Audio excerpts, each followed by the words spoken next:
Olá, pessoal, sejam bem-vindos a mais uma aula de Direito Empresarial.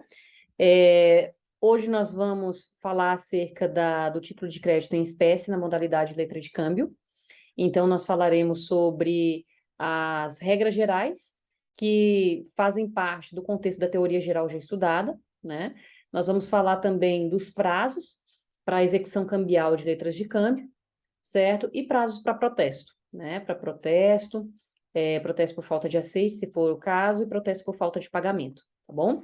Pessoal, lembrando, todos os títulos de crédito partem da mesma premissa da teoria geral. Então, todos os requisitos gerais, eles são aplicáveis a todos os títulos de crédito. O que nós temos são particularidades e pequenas especificidades que vão ser aplicadas a alguns títulos, tá? Então, vamos passar a letra de câmbio. Tá? Qual é a diferença maior existente entre uma letra de câmbio e uma nota promissória? A letra de câmbio, pessoal, ela é uma ordem de pagamento e a nota promissória é uma promessa de pagamento. Então, enquanto a nota promissória ela diz respeito a uma relação linear, onde nós temos de um lado aqui um subscritor, né, e de outro lado um beneficiário, na letra de câmbio nós vamos ter uma relação triangular, onde de um lado nós vamos ter a figura do sacado, no outro nós vamos ter a figura do sacador e nós teremos um beneficiário também, certo? Então, a letra de câmbio é uma relação triangular, vai envolver três pessoas e a nota promissória, ela vai ser uma relação linear que vai envolver dois sujeitos. Então, letra de câmbio, sacado, sacador, beneficiário, né? Nota promissória, subscritor e beneficiário. Tudo bem? Então, vamos lá, pessoal. A letra de câmbio, ela vai funcionar da seguinte forma. Vou compartilhar a tela aqui com vocês um pouquinho. E vou abrir aqui um documento no Word, tá? Eu vou escrever para vocês uns dados. Vejam bem, pessoal. Suponhamos que temos aqui a figura do João, certo? O João, ele deve para o Pedro. E o Pedro deve, João deve para Pedro, vou colocar aqui, ó. João deve para Pedro e Pedro deve para Maria. Nós temos essa relação, certo? João deve para Pedro e Pedro deve para Maria. Nós temos duas relações jurídicas separadas aqui, certo? Sem analisar o título de crédito por enquanto. Nós temos a relação jurídica que envolve João, que é devedor de Pedro,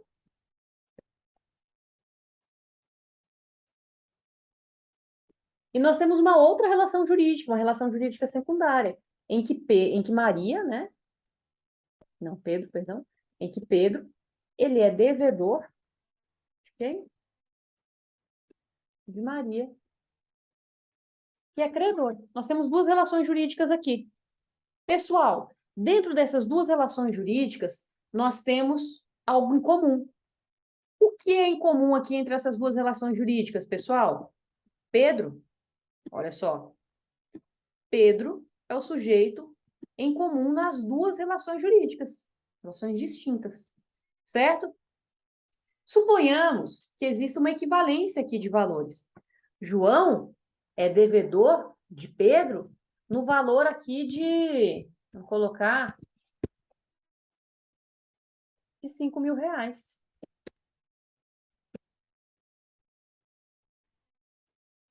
Tá? João é devedor de Pedro no valor de R$ 5.000. Ok? Muito bem. Vamos criar uma equivalência aqui para o exemplo, para o nosso exemplo e fazer ele fazer sentido. Suponhamos aqui que Pedro seja devedor de Maria em um quantitativo equivalente. Em um quantitativo equivalente. Por intermédio da letra de câmbio, então, o Pedro pode solicitar que João entregue a quantia diretamente a Maria.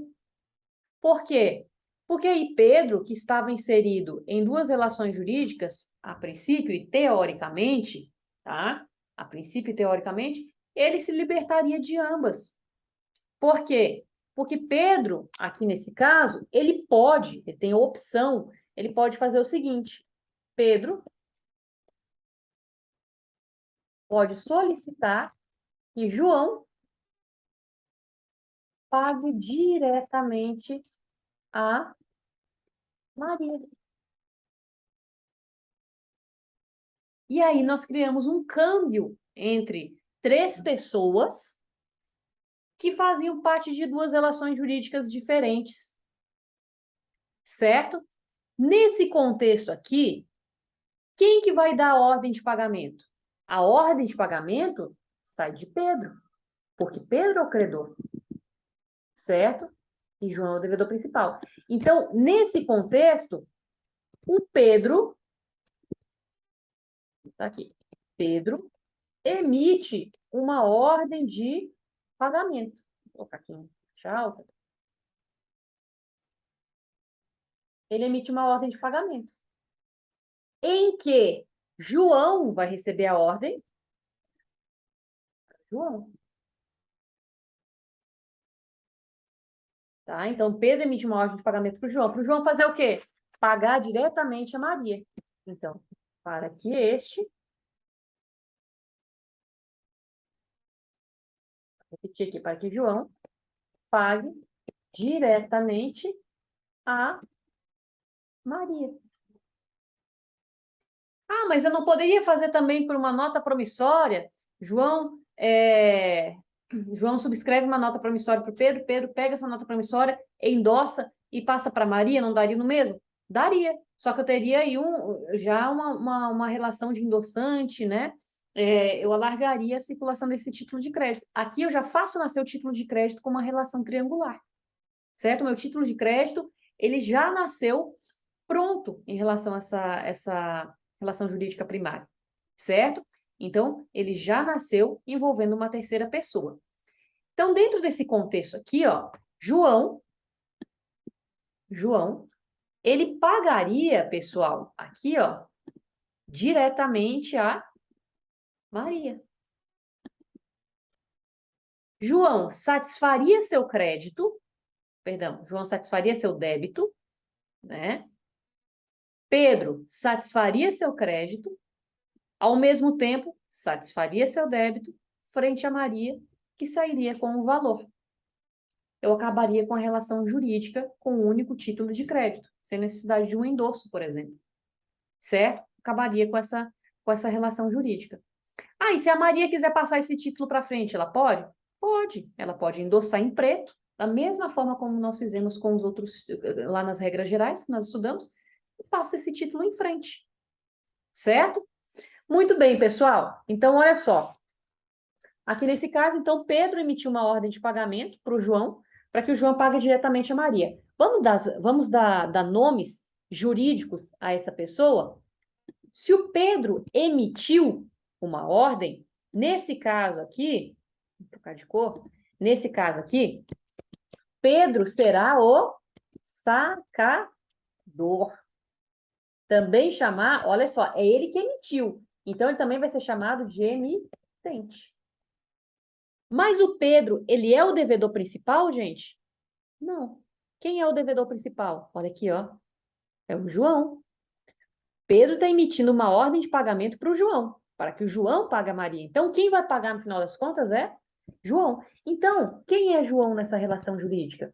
João será o sacador.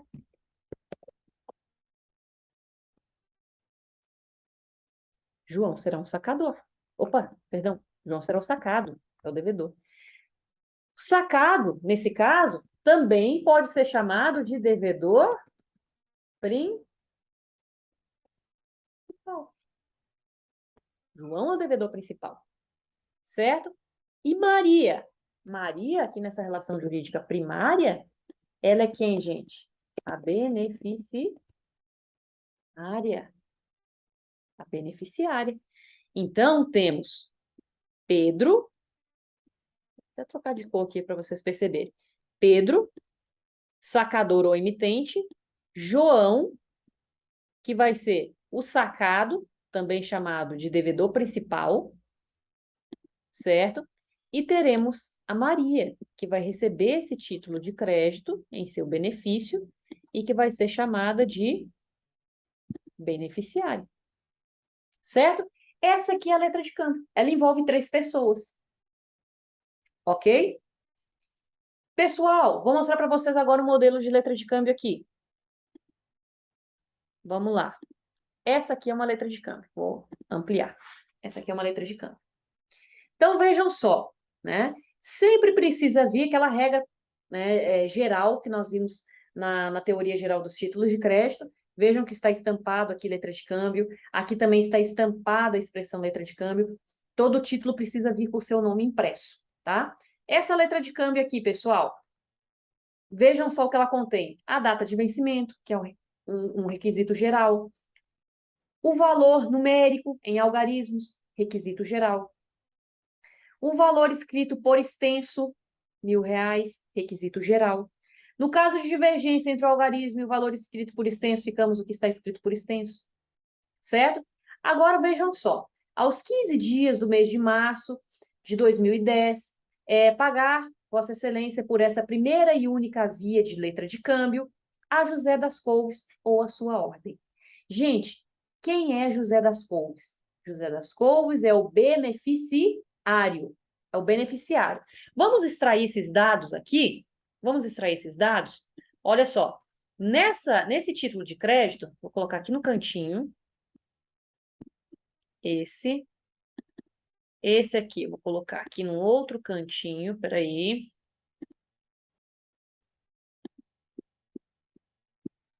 Para nós irmos anotando. Vejam só. Vimos aqui, ó, que o José das Couves é o beneficiário. Então, vamos anotar?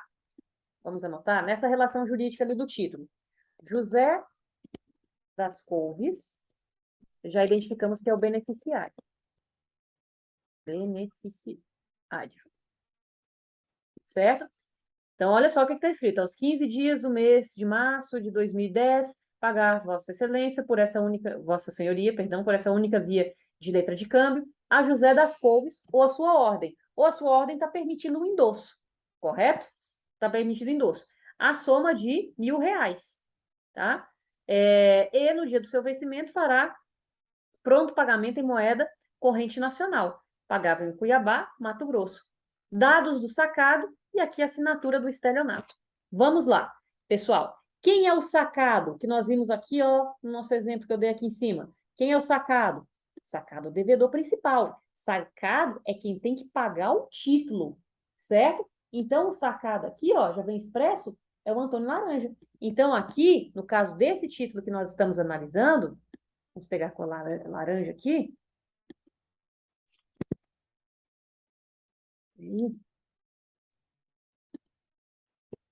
Aqui temos o Antônio Laranja, que será o sacado. Sacado também é chamado de devedor principal. Beleza? Quem que emitiu esse título? O estélio. O estelionato, ele vai ser chamado de sacador.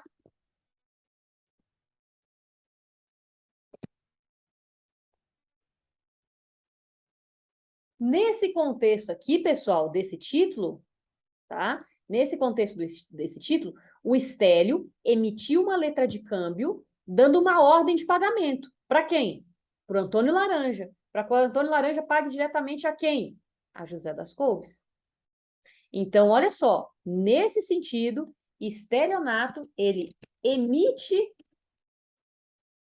uma ordem de pagamento para que Antônio Laranja, né? Para que Antônio Laranja pague diretamente a quem, gente? A José das Couves, que é o beneficiário. Certo? Então, estelionato, sacador, emite uma ordem de pagamento para que o sacado, que é o Antônio Laranja, ou o devedor principal, pague diretamente ao José das Couves, que é o beneficiário. Certo? Essa aqui é a letra de câmbio. Eu conecto 3 pessoas. Ah, professor, isso aqui na prática, como é que é feito? É, eu sempre cito um exemplo que aconteceu recentemente comigo, que eu fui chamada a um local onde tinha acontecido um, um acidente de trânsito, o carro estava estacionado, estava saindo do estacionamento da verdade e uma motocicleta se chocou com a porta do veículo, tá? E amassou bastante a porta. Esse sujeito que estava pilotando a motocicleta, ele era funcionário da oficina mecânica que estava em frente ao acidente. Ele tinha saído com a motocicleta da oficina mecânica. Ocorrendo o caso ali na frente, o motoqueiro, ali ele já deixou claro que ele não tinha condições de fazer o pagamento integral do veículo, que ele podia pagar com mão de obra ou alguma coisa, mas ele não tinha condições de promover o conserto, até porque uma peça teria que ser trocada. A porta foi muito amassada, tá? Teria que ser ou substituída ou feita uma restauração muito bem feita. Certo.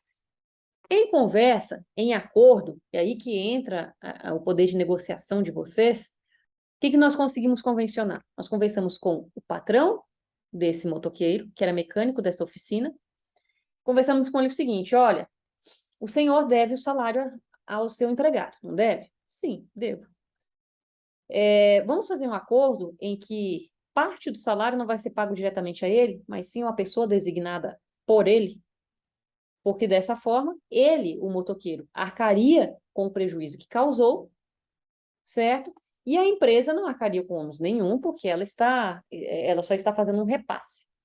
E aí foi autorizado, né? O rapaz que estava pilotando a moto no momento, ele era um funcionário bastante antigo da oficina mecânica e não teve nenhum tipo de oposição por parte do empregador dele em fazer essa gentileza a ele.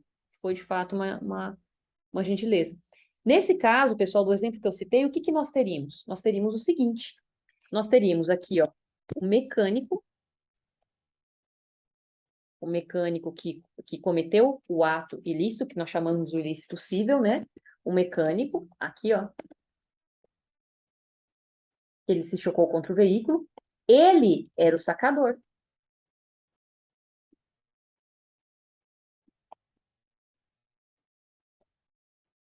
certo? E ele deu uma ordem de pagamento. Ele era o sacador por quê? Porque ele era beneficiário do salário que ele ia receber, correto? Só que ele deu uma ordem de pagamento. A quem? A quem de fato deveria pagar ele. De qualquer forma, o empregador tem que o pagar, né? O empregador deve. Então ele emitiu uma ordem de pagamento. Empregador, ao invés de pagar a mim, já que você me deve, pague diretamente a vítima aqui que teve o carro abalroado.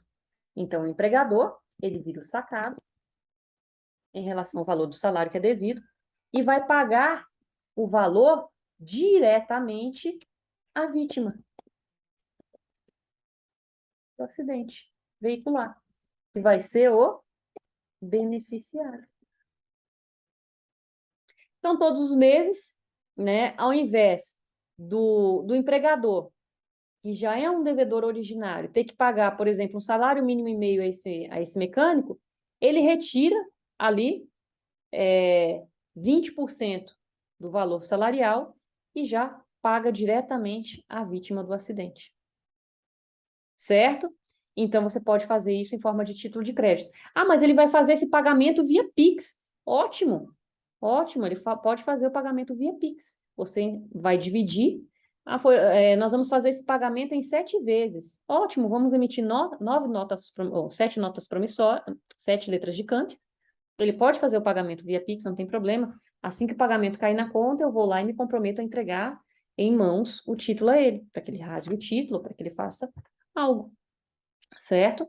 E se eu fizer circular, ele vai me pagar via Pix. Então, peraí, se ele fizer circular, né, esse título, aí eu vou comunicá-lo acerca dessa circularidade e a pessoa que estiver portando o título vai lá e vai cobrar dele diretamente e ele vai pagar o mesmo valor a qual ele devia aqui, ó, para o mecânico em relação a essa proporção que está prevista dentro do título de crédito. Isso que pode ocorrer, não tem problema. Para que eu faria isso? Eu vou complicar uma relação jurídica? Não, gente, você vai se proteger.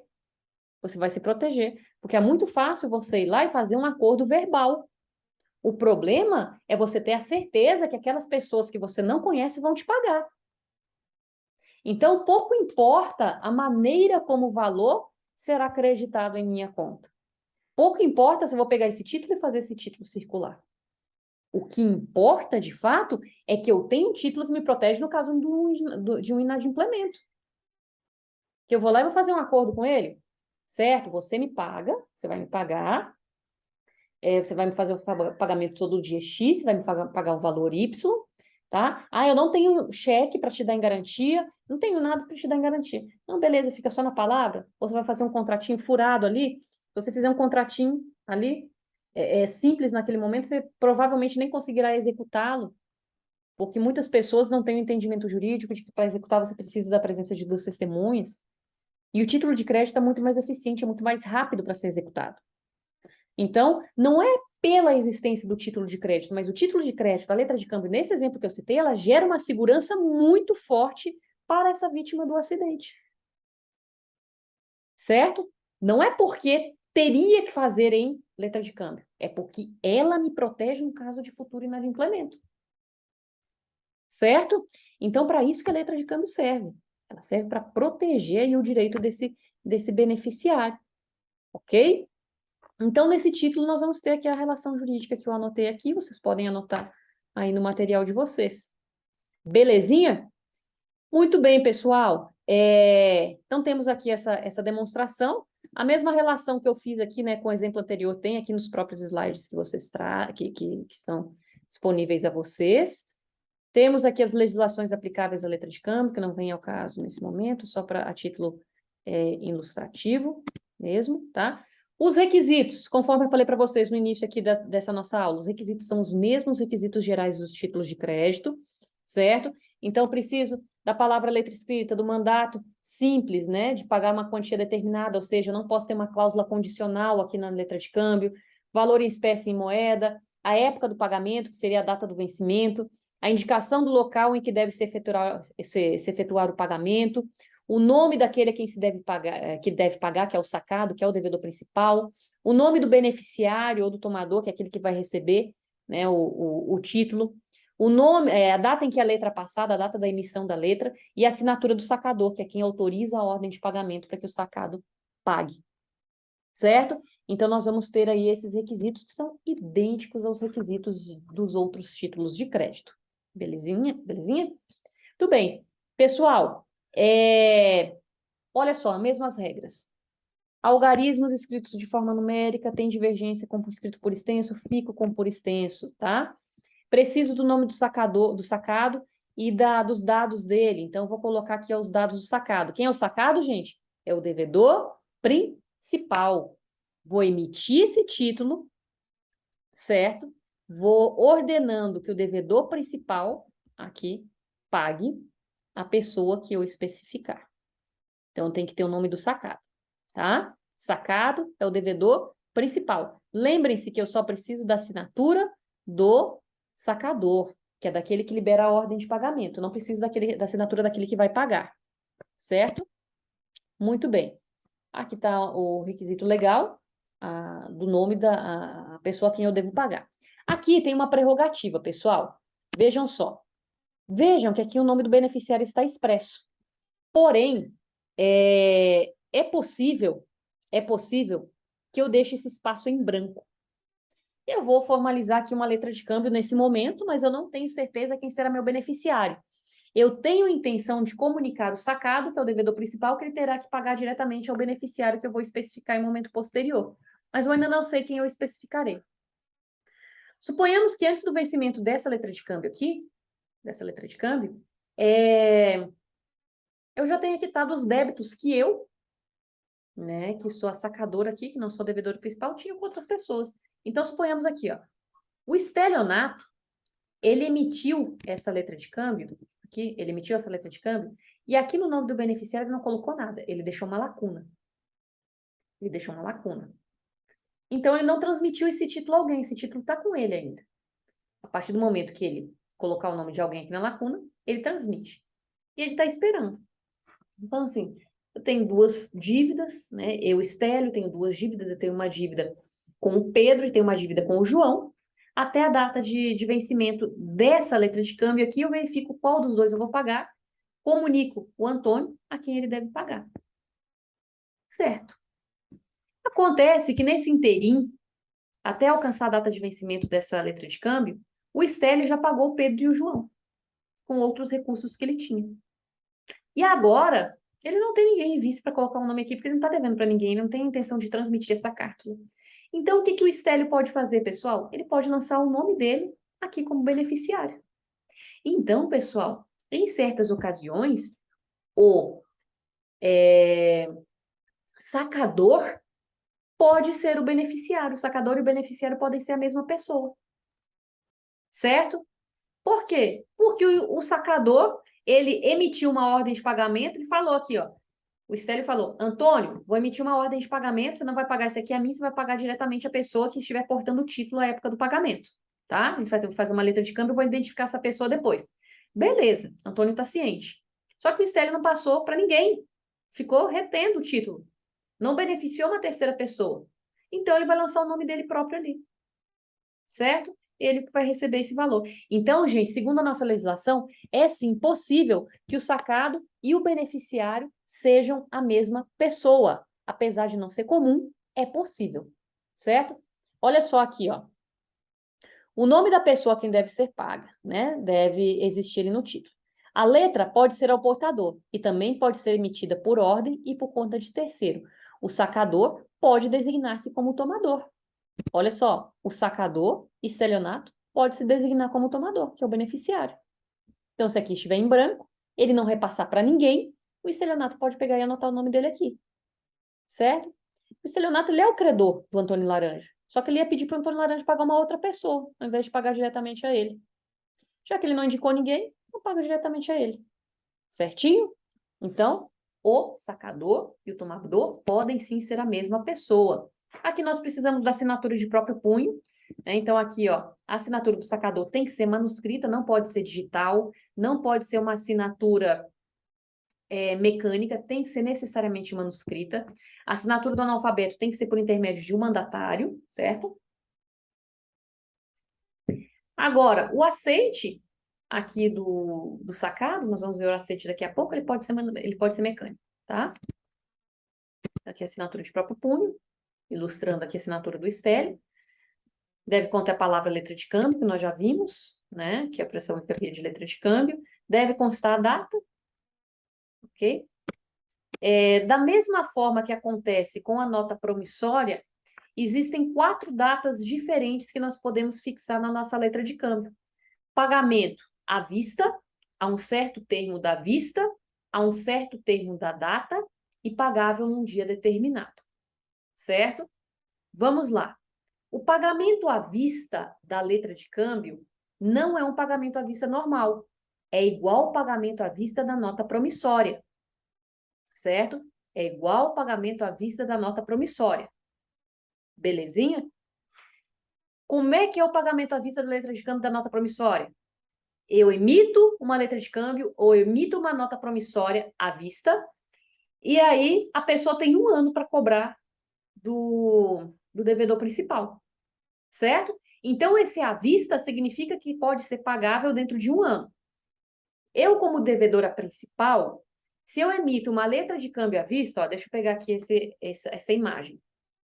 Eu sou a devedora principal. Quem é o devedor principal aqui dentro desse título, gente? Não é quem assinou, é o sacado, é o Antônio Laranja. Ele é o devedor principal. O Antônio Laranja, se ele emite essa nota promissória, essa letra de câmbio aqui à vista, ele tem que ficar pronto, porque a qualquer momento da data de emissão, até 1 ano após a data de emissão, qualquer pessoa pode chegar ali para receber esse título. Então, ele tem que ficar pronto. Ele tem que ficar em stand-by. À vista significa que pode ser cobrado a qualquer momento dentro do período de 1 ano. Esse à vista é só o à vista da letra de câmbio e da nota promissória. Certinho? Nada me impede também que aqui no meu título eu lance uma cláusula. Por exemplo, ó, pessoal, eu posso pegar aqui dentro desse meu título, eu posso pegar aqui dentro desse meu título, ó, e lançar uma cláusula bem aqui, ó, em qualquer lugar, né? Vou lançar uma cláusula aqui. Eu posso escrever o seguinte: meu título é à vista, e eu escrevo não apresentar antes de 30 de setembro de 2022. não apresentar antes de 30 de setembro de 2022.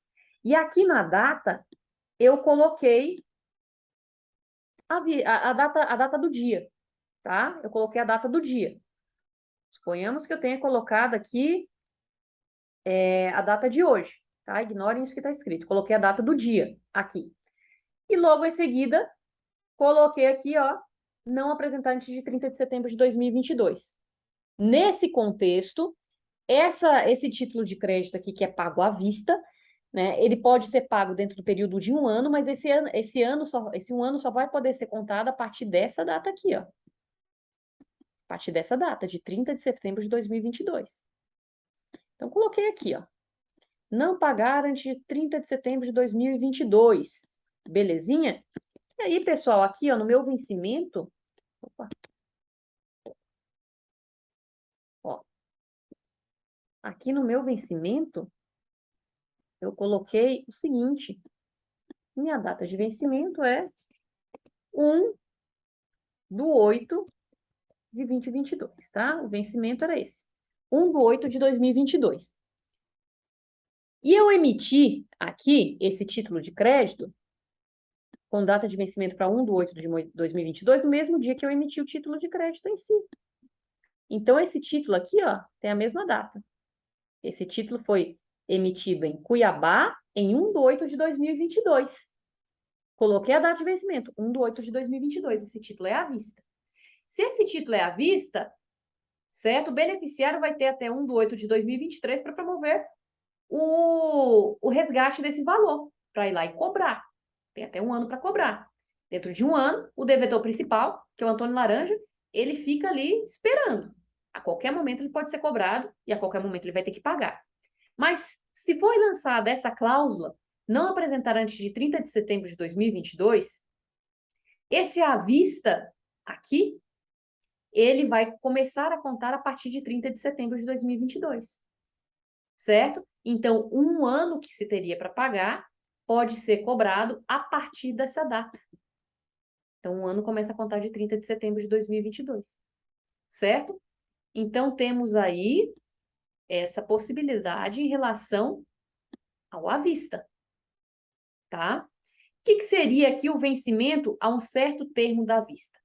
Pessoal, falei para vocês antes que pode ser que a letra de câmbio ela exija o aceite. O que é um aceite? O aceite ele é dado pelo devedor principal. Vamos voltar aqui nesse título que estávamos. Quem é o devedor principal aqui, ó? É o Antônio Laranja.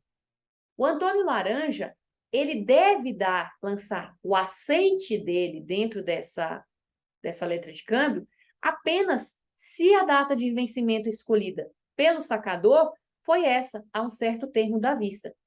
Então, nesse caso aqui, ó, gente, exige-se o aceite. Então, a pergunta que pode ser feita é o seguinte: a letra de câmbio tem aceite obrigatório? Não. O aceite da letra de câmbio é facultativo. Só será obrigatório o aceite na letra de câmbio se a data de vencimento for a um certo termo da vista. Por quê? Porque essa modalidade de vencimento, o prazo de vencimento começa a ser contado a partir do momento que o aceite foi dado. Se o aceite foi dado na data de hoje, por exemplo, aí a minha data de vencimento vai ser o seguinte: 90 dias da vista. A partir de hoje, eu vou contar 90 dias. Certo? Então, vamos lá. O aceite, ele só é obrigatório na letra de câmbio se houver data de vencimento nessa modalidade, a um certo termo da vista. Se não houver, o aceite é facultativo. Certo? A um certo termo da data, o que é isso? Que tipo de vencimento é esse? Eu vou pegar a partir dessa data de emissão. Então, a nova data de emissão que eu lancei aqui, ó, foi 1/8 de 2022. Certo? A um certo termo da data, eu colocaria minha data de vencimento aqui, ó, da seguinte forma. Não deixaria dessa forma. Eu tiraria isso aqui. Eu tiraria isso aqui. Isso aqui ficaria em branco, tá, pessoal? Isso aqui, ó. Vencimento. O que eu escreveria aqui no vencimento? 90 dias da data. Seria isso. Eu lançaria aqui isso. 90 dias da data seria minha data de vencimento. Eu contaria... Isso aqui vai sumir, né? Porque isso aqui foi do exemplo anterior. E aí eu contaria esses 90 dias da data a partir de quando? A partir da data de emissão. Então, esse título de crédito vence 90 dias depois da data de emissão, que seria aqui 1 de 8 de 2022. 90 dias depois dessa data. Tá bom? Essa seria a modalidade aqui a um termo certo da data. E pagável num dia determinado ou pagável em data fixa, pessoal, seria essa aqui, ó. Essa que já está escrita aqui, tá? Tem ali em cima o vencimento 15 de março de 2010. É nessa data que vence. Tá bom? Já vem com a data aqui preparada. Mais comuns são títulos à vista e títulos com data certa, com data fixa. Ok? Então, aqui tem a explicação, ó, de cada um desses tipos, dessas modalidades de vencimento. Lembrando, regra idêntica à nota promissória. Idêntica, tá? Lembrar também que esses tipos de data aqui, eles não vão ser aplicados à duplicata, tá? A duplicata nós só aplicamos os vencimentos de forma tradicional, tá bom?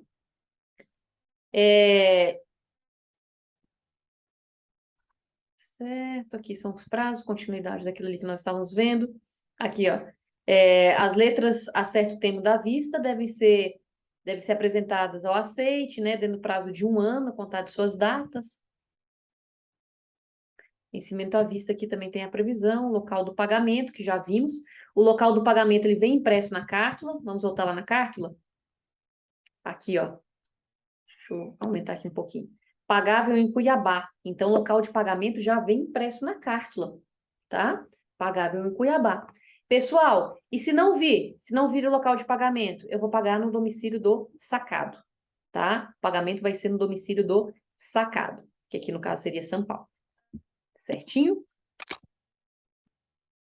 Essa diferença entre locais, vamos voltar nas aulas anteriores, que falamos sobre o protesto, né? A diferença se dá em relação ao protesto. Se o local de pagamento ali fosse, de fato, Cuiabá, eu protestaria um cartório de protesto de Cuiabá. Se não houvesse local para pagamento, eu protestaria no mesmo domicílio do sacado, que no caso seria São Paulo. Ah, mas eu moro em Brasília. Vai até um cartório de protestos de Brasília e solicita o lançamento desse protesto no cartório de São Paulo. Eles fazem o trâmite cartorário, tá? Eles próprios. Onde estávamos aqui no caso do local, né? Olha só, na falta de indicação especial, o lugar designado ao lado do nome do sacado considera-se como sendo o local de pagamento, né? E ao mesmo tempo que é o local de domicílio do sacado, que é o que falamos. Aqui ainda sobre o lugar de pagamento, né? Olha, regra pagável em Cuiabá, mas na ausência desse local, pagamos aqui no domicílio do sacado, certo? Esse aqui é o local da emissão. O aceite que eu falei para vocês já, né? O aceite ele é dado pelo sacado, pelo devedor principal, só que o aceite só é obrigatório no caso do vencimento a um termo certo da vista. Aí será obrigatório, certo? Olha aqui o aceite dado pelo Antônio Laranja. O aceite sempre é do sacado, certo? Mas só é obrigatório no caso de termo certo da vista. Nos outros casos, o aceite ele é meramente facultativo, certo? Ele será facultativo. Aqui já falamos sobre o obrigatório, sobre o facultativo. Cláusula de mandato. Gente, quem tiver um mandatário, por exemplo, o analfabeto, que eu já falei para vocês, o analfabeto ele não pode assinar roubo, ele não pode assinar apresentando apenas sua impressão digital, ele tem que ter a assinatura dele substituída pelo mandatário, então o mandatário ele deve, na verdade, lançar assinatura no título, se for o caso, certo? Lembrando que o mandatário ele está limitado aos poderes que estão previstos dentro do mandato, tá? Ele está limitado aos poderes que estão previstos dentro do mandato. Se ele agir em excesso e causar prejuízo para o mandante, o mandatário vai responder pessoalmente pelos prejuízos que causar, tá bom? Cláusula mandato, está aqui, vencimento antecipado. Olha, o portador de uma letra de câmbio pode exercer seus direitos de ação contra um dos endossantes, sacador ou cobrigados, mesmo antes do vencimento do título. Mas quando, gente? Isso aqui vai ocorrer, você precisa enrobustecer muito sua tese jurídica na hora de solicitar, né, do judiciário a antecipação do vencimento de um título que ainda de fato não venceu. Você vai antecipar as parcelas vincendas, certo? Nesse caso, você precisa ter uma fundamentação muito forte a fim de convencer o juiz de que, de fato, aquela pessoa ela está se tornando insolvente, ela está praticando atos de fraude contra credores, alguma coisa nesse sentido. Ou ainda, a empresa, a pessoa jurídica, ela entrou em processo de recuperação judicial, falência, alguma coisa assim, tá? Então, olha aí. Quando houver recusa total ou parcial do aceite, né? A pessoa não quis dar o aceite ele era obrigatório. Nos casos de falência do sacado, né? Ele tenha que... Cadê? Nos casos de falência do sacado, quer ele tenha aceite, quer não, a suspensão dos pagamentos do mesmo, ainda não constatada por sentença, ou pode ter sido promovida sem resultado da execução dos bens. Então, ele faleceu, nós vamos precisar antecipar, certo? E nos casos de falência do sacador, que é o que eu estava comentando com vocês, né, de uma letra não aceitável, tá?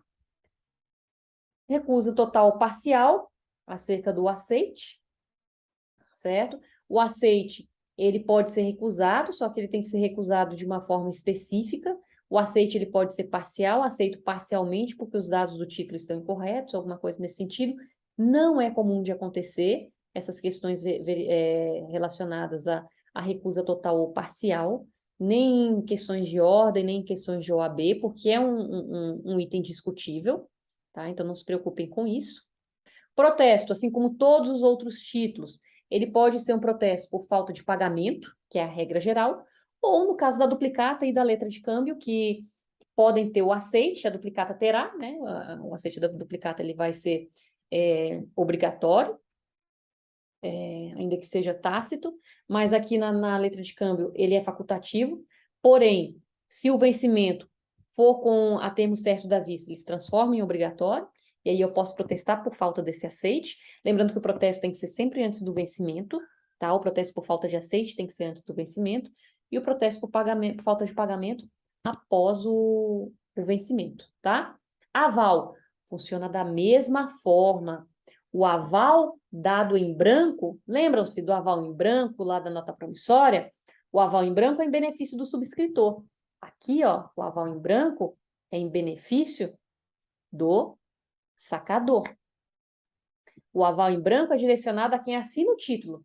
Então, o aval em branco não é em benefício do devedor principal aqui, tá? O aval em branco é em benefício do sacador. Lembre-se, o aval em branco é em benefício de quem assina o título. Quem assinou? O Estélio. Então, é ele que é o beneficiário, ainda que ele não seja o devedor principal. Ah, mas se eu quiser uma avalista para o devedor principal, aí você faz um aval em preto, identificando que o aval é para ele, tá? Aqui tem as regras, certo? Prazo para protesto, ficaremos com protesto por falta de pagamento. Ficaremos aqui com a lei interna, em detrimento da lei uniforme, porque a lei interna ela é mais específica. Então, olha só, a letra deve ser apresentada ao sacado ou aceitante para o pagamento no lugar designado no dia do vencimento, ou, sendo este feriado por lei, no primeiro dia útil imediato, sob pena de perder o portador o direito de regresso quanto sacador, endossantes e avalistas, certo? Então, ficaremos com esse prazo de 1 dia aqui, e não com o prazo de 2, que traz a lei uniforme.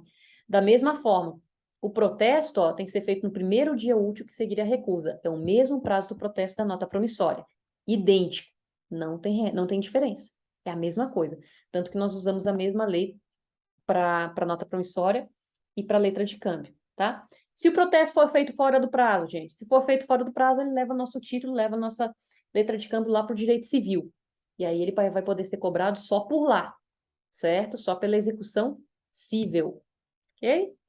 Então, temos aqui as regras. Cláusula sem protesto. O que é cláusula sem protesto ou sem despesas mesmo? Que nós já estudamos também em nota promissória. É aquela cláusula que retira do credor a obrigatoriedade dele ter que protestar o título para só depois buscar aí uma execução cambial, certo? Então, quando o título de crédito vem com essa cláusula sem despesas ou sem protestos, não é obrigatório, não será obrigatório o protesto cartorário por falta de pagamento para que eu mantenha meu título no direito empresarial. Eu continuo mantendo mesmo sem o protesto, desde que essa cláusula exista, tá bom? Prescrição, idêntica à prescrição da nota promissória. 3 anos para cobrar devedor principal, 1 ano para cobrar co-devedor e 6 meses para os endossantes se cobrarem. certo? Para os endossantes se cobrarem entre si. Aqui tem as questões prescricionais, com os desenhos, ó. Todo mundo tem 3 anos para cobrar do devedor principal, que é o sacado ou o aceitante, tá? Temos 3 anos para cobrar, qualquer um deles, ó, tem 3 anos para cobrar, tá? Já aqui, em relação ao sacador, que é quem emitiu o título, o beneficiário terá 1 ano para cobrá-lo. Então, o beneficiário, para os demais co-devedores, o prazo será de 1 ano. Agora, acabou aqui as imagens? Essa aqui foi a última. Agora, pessoal, se nós temos uma cadeia de endossantes e um endossante quer cobrar do outro, o prazo será de 6 meses. Mesma coisa que ocorre na nota promissória, tá? Então, essas aqui são as nossas regras acerca da letra de câmbio. Regras idênticas à da nota promissória. O que vai trocar aqui é a questão do aceite, que pode existir no caso de vencimento a termo certo da vista, e o caso da relação triangular, porque aqui nós temos a figura do sacado e na nota promissória nós não temos. Tudo bem? Pessoal, finalizamos por aqui a nossa exposição acerca da letra de câmbio. Nos encontramos em uma próxima ocasião. Tendo dúvidas, entre em contato. Até a próxima e bom estudo. Tchau, tchau.